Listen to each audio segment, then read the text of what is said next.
Okay, now hopefully you got a better understanding of your cameras and camera position, camera lensing, shot framing and all that stuff. And obviously as a tool we're going to be using 2D this week because I really want to test your perspective knowledge, your understanding of cameras and all that stuff. So this this is where you open your canvas and it's a blank canvas. You got to start from somewhere. So the first step always would be to put a horizon line. So once you put the horizon line, this is your first step.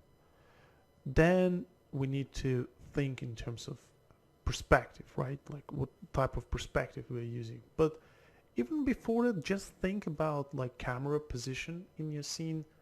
For example, if you put a human being here,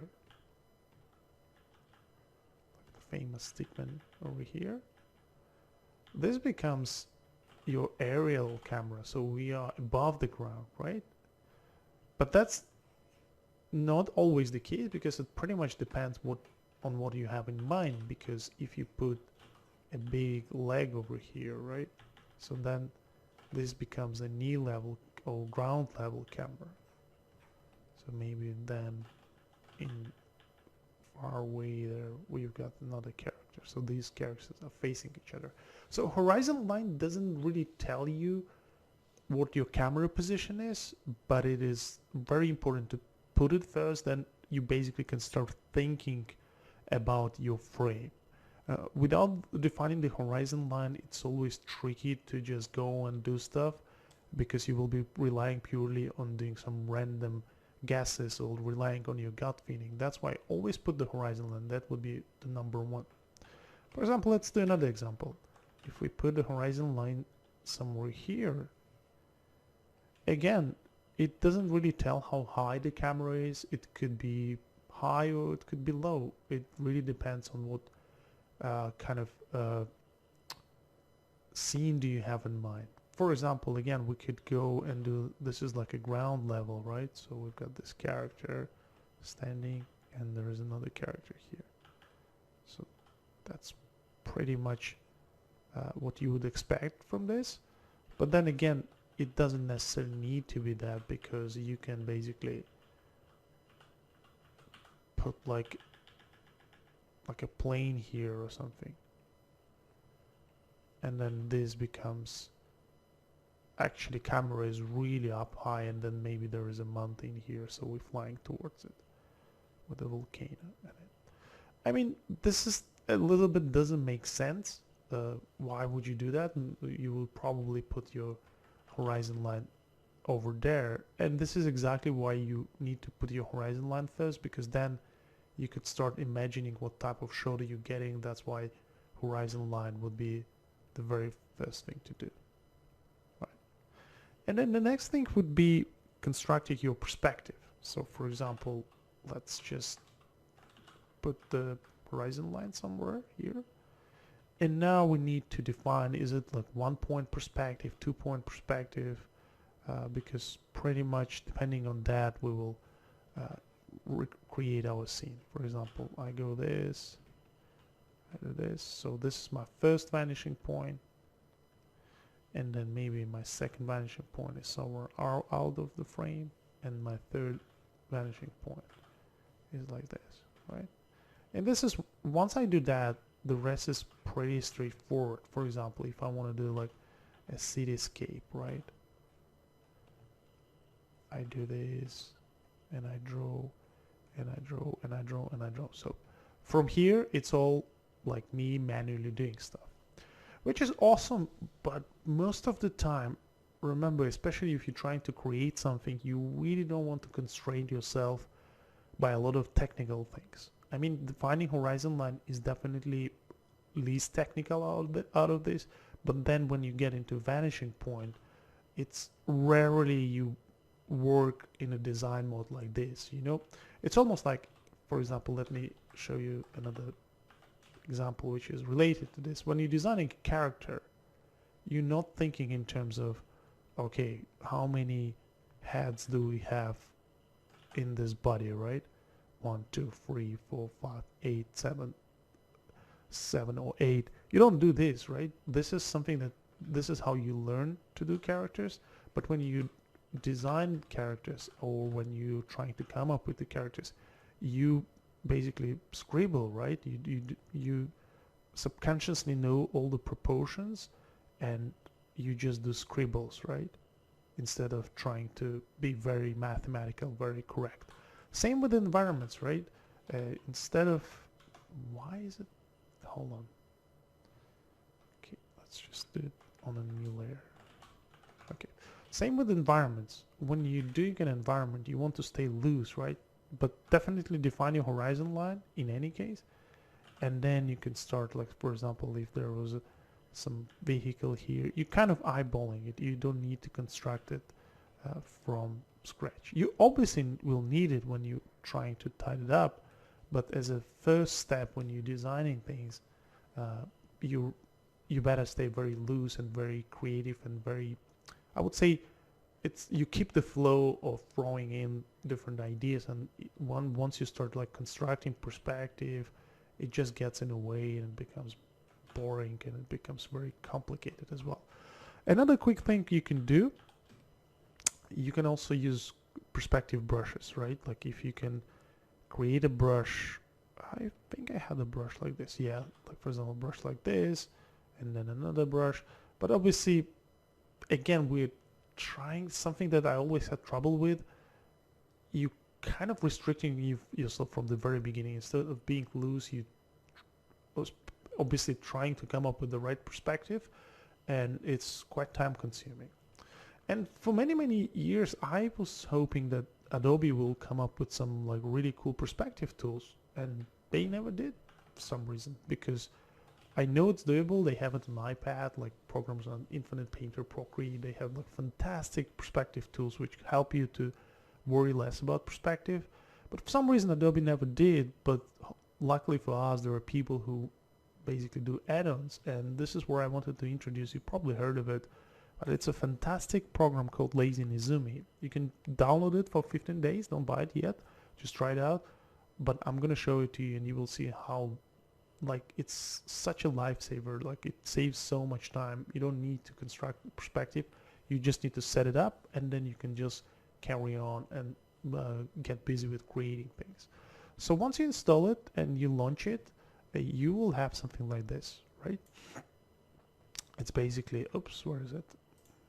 Yeah. So Lazy Nizumi, and basically what it does, it creates this overlay on top of your image, which we could use as a perspective guide. So if I turn it on, and if I, for some reason it doesn't stay over my windows, so let's just drag it over here. I don't know, normally it should be. Okay, and then where is it? Wait at this. So let's drag it over here, and let's have Lazy Nizumi here. So normally it's always on my second monitor, but since I'm trying to show you stuff, we're gonna keep it here. You've got a lot of things in Lazy Nizumi. Like, usually people don't use it because they think it's not for professionals, because it has like a lot of guides, but it is actually super powerful. Like, look at this, like isometric. Like if you're trying to come up with idea for, let's say, a building or something, it's a great design tool. For example, let's just go choose a different brush. Yeah, look at this. Like for prop design, for something more organic, like, I wouldn't say organic, more stuff like with details, you can use this and come up with like really cool stuff very quickly. For example, if you're trying to come up with the slums area for your brief, you can just go in here and quickly create like isometric designs. And perspective, you don't need to worry about perspective. All you need to worry about is actual ideas, you know, which is fantastic in this case. So bam, bam, bam. Look at this, and then you have some elements here. Yeah, and it pretty much works with any brushes. You know, all you need to do is just concentrate on creating the ideas, right? And you can also turn it off. You can press Ctrl F2 if occasionally you want to draw something which is not kind of using the perspective grid, and then you can refine it and stuff like that. So very quickly I was able to do something that would, if I was doing it manually, it would take a lot of time, because I will have to construct it and use a lot of shift, and it just, yeah, it doesn't work like that. Cool, let's just clear this one, activate it. Let's see what else do we have. For example, another really cool one is fixed angles, which basically what it does, it creates this fixed angles drawings, right? So for example, if I resize my brush, it does this. Pretty cool if you, again, if you're trying to come up with some paneling design. Fantastic tool, you know, like some sci-fi stuff. It's very, very useful. And I think you can change the angle as well. So it doesn't necessarily need to be 45 degrees, but even for 45 degrees, it's a decent tool. Again, you can turn it off, put a couple of elements that don't obey these angles, and then turn it on, and then you can keep refining, right? We're gonna use Lazy Nezumi later when we're designing props as well, but for now, the reason why I wanted to show it to you is actually the perspective tools, which are really, really, really cool. So let's go to, we're gonna scroll over here and choose perspective. Once you do that, you will have this. So basically what this thing does, it creates a perspective grid with vanishing points. It's 3 vanishing points, and you can also have camera controls. This is exactly what we wanted, right? So over here, if I zoom out a little bit, so this is the purple line over here is our horizon line, because you can see vanishing points starting from there. So basically, if you click Control, and I think you can click on this, you can move this thing. So I hold Control, and I can move this, my horizon line. So now everything I draw, my horizon line would be here. So instead of drawing the horizon line, you actually have the horizon line, and you have all the perspective tools already activated. How cool is that? And then you can control everything we talked about in the first part of this lecture, which was cameras, right? For example, we can go and change field of view, which is basically our wide and long lens controls, right? Just exactly as I showed you in 3D. Now you can do it in 2D. So in order to make it visible, like a bit more visual, I'm gonna click Control, and then I'm gonna click this icon over here, and then I'm gonna click here. So basically it will show me the grid where actual grid, the ground plane. Also, if you go to here, settings, edit overlay settings, you can change, I think it was either one of those. Scroll it, no. Yeah, you can basically control how big this ground plane is. So it's just for you here to kind of see the visual representation of your ground plane. Then we will go here, and then we can start tweaking. Basically line 1 and line 2, it's our vanishing points. So you see I can move one of the vanishing points, and I can use another vanishing point over here. So I can basically slide it and change those on a fly. And view tilt is basically our camera tilt. Remember we talked about inferior and superior cameras. So right now we're looking down because the horizon line is quite up, right? And we can change that, and you can visually see it. So this is us looking up, and this is us looking down. How cool is that? So basically once you have your camera in your mind, and once you know what you're trying to show, the rest is just you adjusting, setting up this perspective, and then you can just start working, and every line you put down will follow this perspective. So let's find something, I guess, like use the horizon tilt and do something like this. So we're kind of above the ground. I can also drag it, put it over here.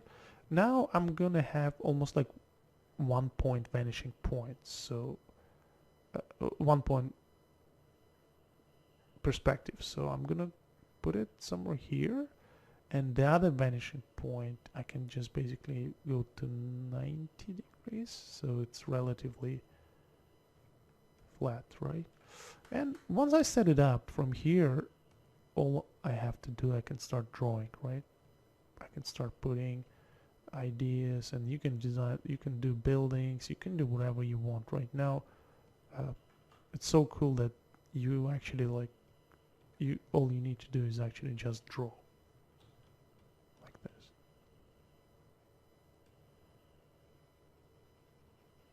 And again, whenever you feel you need to make a free drawing, you just press Ctrl F2 and you go back. So let's kind of do something a bit more meaningful instead of, but I just love the fact that you can scribble, for example. Damn, this is annoying. Okay, like let me pick up like a quite opaque brush like this one, and now look at this, like you can scribble and do some, create something really quickly, and it all will obey the perspective. For example, let's say we're doing like a slum area, and now I can have like rooftops, another rooftop, and then some details over here.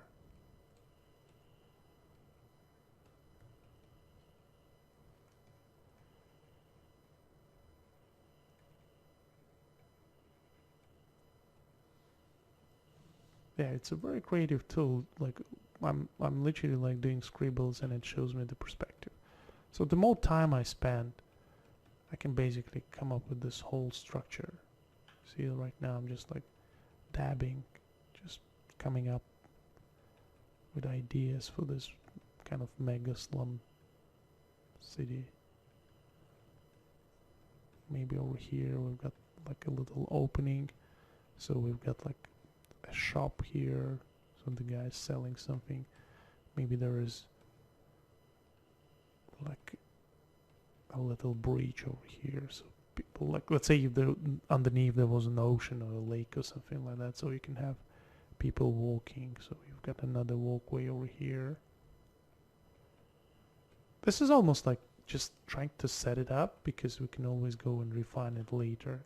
And you also can like make your brush bigger, go to opacity, like quickly block out the values. And straight away you have something that is true to perspective. You don't need to use 3D, but also it could be very complex as well. Boom, now you switch it off, and you can take this to transparency, and then you can start working it up and stuff. Let's just clear that, go and see what else can we have. Obviously it's great to have this one, but I also found it counterintuitive that as long as you remember numbers, right, it should be pretty, the rest should be pretty straightforward, right? For example, look, we can go and do like, what do you call it? This is like wide angle lens. Oh no, actually, hold on, is it? Yes. As you can see, like from vanishing points, like the moment we go very wide angle and those two approach each other, and if we go to shallow angle, we get less distortion, which is quite visual. You can see it and you can use it for your work. But I felt having this program just next to you is great, but every time you have to go and change it, it could be very time consuming. So what I usually do, let me just drag it to my second monitor and expand this one. When you click Control, you have these controls. So basically controlling them, you can change pretty much everything, right? Like this is the field of this is the tilt of your camera, so looking up and down, it's a bit sensitive. That's why sometimes you gotta use the the program itself, right, with the menus. But in general, like once you wrap your head around, like this is like a horizon tilt. It's almost like creating Dutch tilt, and these are the ones that control the vanishing points. So let me just create a view like this, and then maybe just horizon. And basically here it shows it. Oh, by the way, you need to hold control in order to do this. The moment I release control, I lose those controls. So, and these are like, look, we have another vanishing point. Obviously, if you like stretch it too much, it becomes like a not a true perspective. It becomes too stretchy. So like if I do, you see one of the vanishing points is close to another one, like if I draw, it just doesn't make sense. And you can clearly see this on this grid.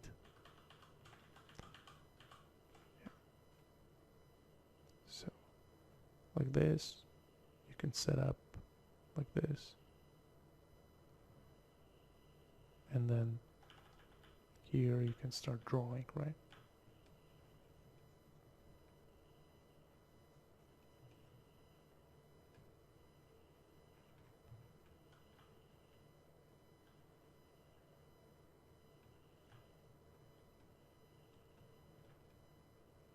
So it's a very cool tool.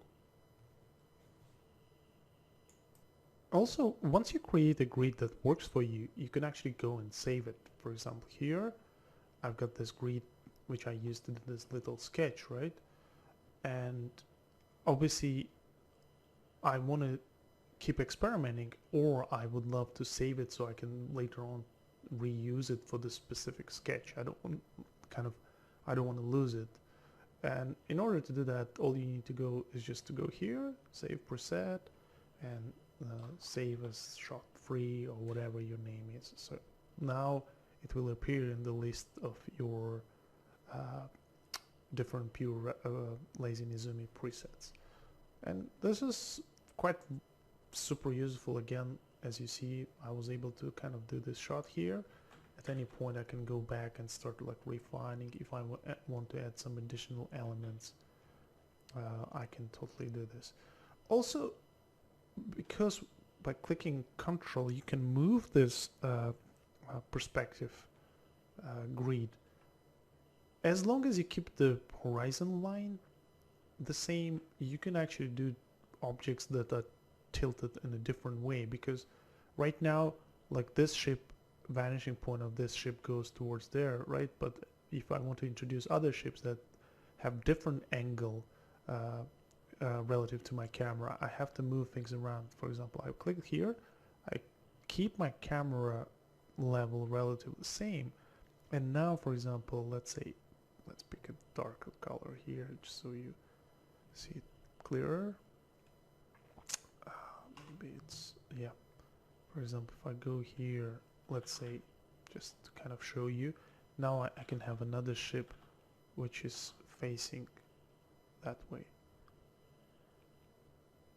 And now I don't need to construct perspective anymore because I already have it. So all I had to do is just to move my vanishing point.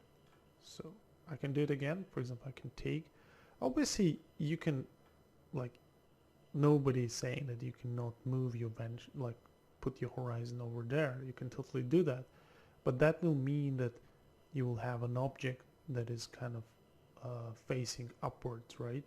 It's basically like facing that way, so,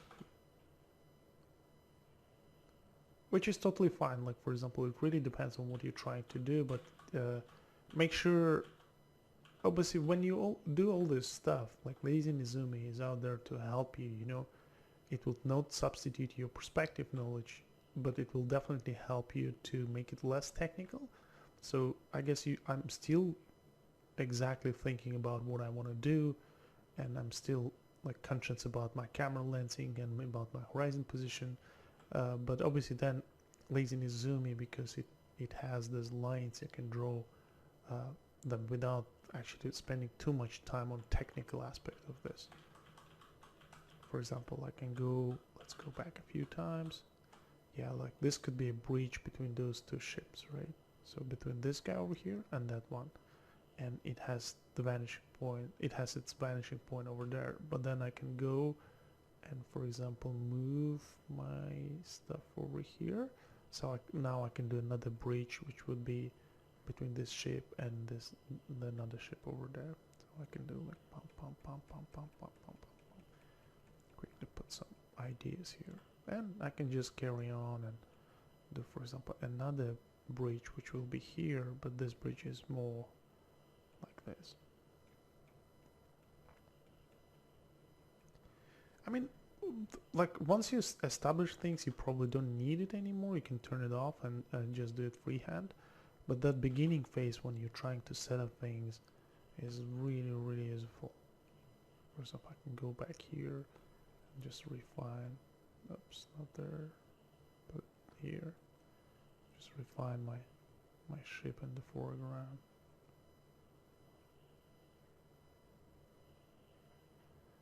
And this is maybe like a tower or something.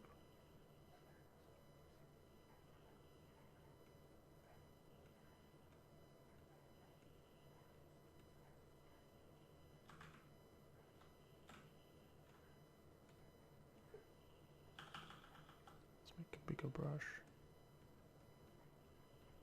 Yeah, look how awesome it is. So this one is a little bit here. No.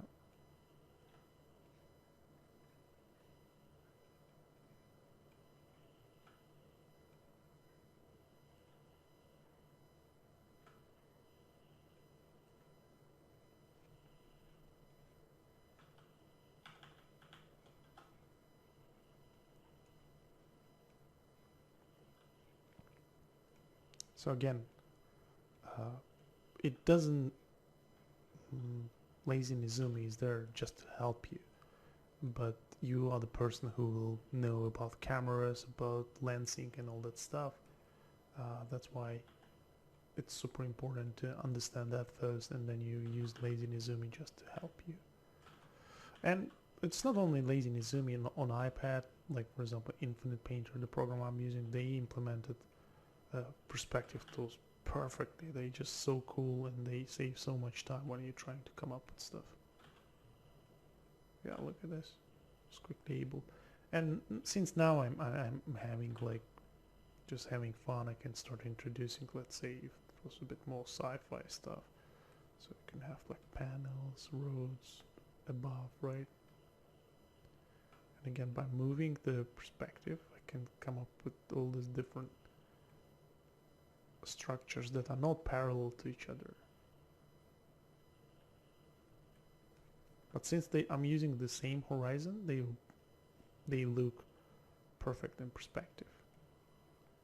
I can even move it out of frame, so some of the stuff is actually.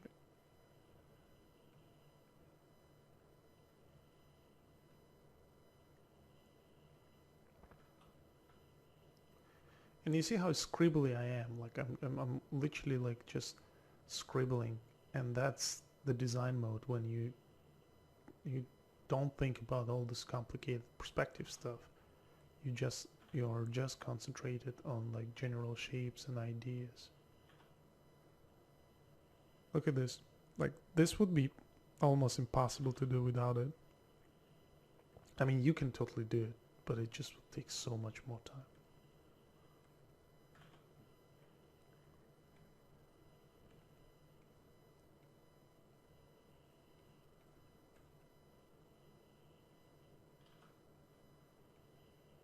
And now let's turn it off, and then we go in. We just do like a shadow pass on everything.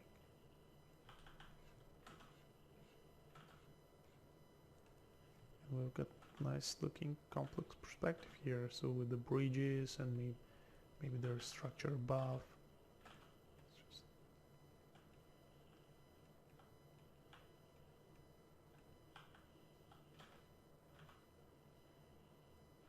So for this kind of stuff, people usually go like, okay, then I'm gonna go into 3D.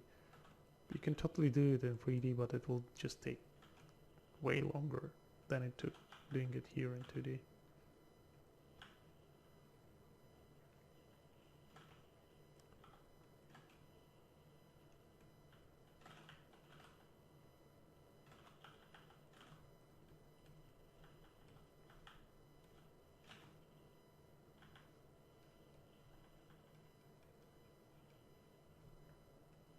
And if I turn it off, even without the preliminary drawing, this stuff looks quite impressive.